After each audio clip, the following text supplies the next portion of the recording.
السلام عليكم ورحمة الله تعالى وبركاته.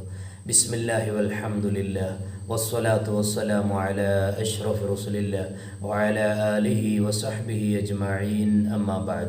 اللهم صل على سيدنا محمد وعلى آل سيدنا ومولانا محمد. പ്രിയമുള്ള മുഹിബ്ബീങ്ങളെ, സഹോദരങ്ങളെ, ഖബർ സിയാറത്ത് ചെയ്യണം. അമ്പിയാക്കൾ ഔലിയാക്കളുടെ ഖബറുകൾ സിയാറത്ത് ചെയ്യാനും അതിനുവേണ്ടി യാത്ര ചെയ്യാനും ഒക്കെ നമ്മൾ സമ്പത്തും സമയവും ചെലവഴിക്കുന്നുണ്ട്. അതൊക്കെ പുണ്യകരമായ കർമ്മമാണ്. അതോടൊപ്പം തന്നെ സഹോദരങ്ങളെ, ജീവിച്ചിരിക്കുന്ന മാതാപിതാക്കളെയും ബന്ധുമിത്രാദികളെയും ആഴ്ചയിലും മാസത്തിലും ദിവസത്തിലും ഒക്കെ നമ്മൾ പോയി കാണാറുണ്ട്. എന്നാൽ അവർ നമ്മളോട് വിട പറഞ്ഞു കഴിഞ്ഞാൽ പിന്നെ എത്ര പേരാണ് ആ പള്ളിക്കാട്ടിലേക്കൊന്ന് പോവുക?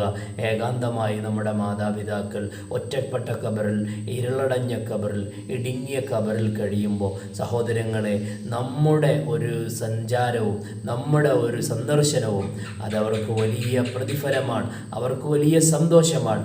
ആദരവായ പ്രവാചകർ സല്ലല്ലാഹു അലൈഹി വസല്ലം തങ്ങൾ പറയുന്നത് ഹദീസിൻ്റെ ഗ്രന്ഥങ്ങളിൽ കാണാം.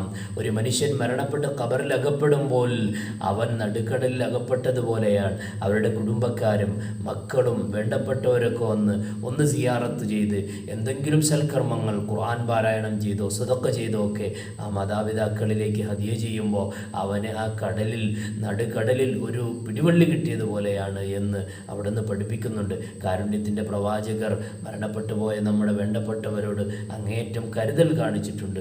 അള്ളാഹു ഉമ്മമാരുടെയും കുടുംബക്കാരുടെയും ബാപ്പമാരുടെയും വേണ്ടപ്പെട്ടവരുടെ ഖബറുകൾ സിയാറത്ത് ചെയ്യാനും അവരെ നിരന്തരമായി സന്ദർശിക്കാനും അള്ളാഹു തൗഫീഖ് നൽകട്ടെ.